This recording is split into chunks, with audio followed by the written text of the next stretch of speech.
অত্যন্ত সুচতুরভাবে একটা নতুন চক্রান্ত শুরু হয়েছে।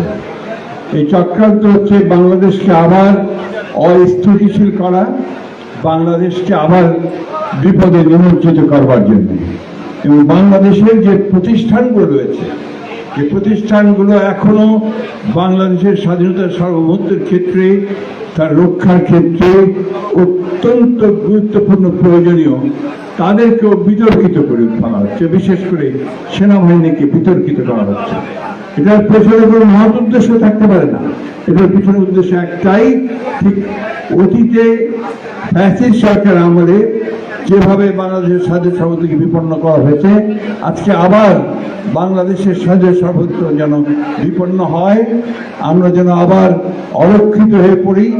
আমাদের সেই দেশপ্রেমিক সেনাবাহিনী, যারা দেশের প্রতিটি গুরুত্বপূর্ণ মুহূর্তে জাতির পাশে এসে দাঁড়িয়েছে, তাদেরকে আজকে আবার বিতর্কিত করার একটা হীন প্রচেষ্টা শুরু হয়েছে।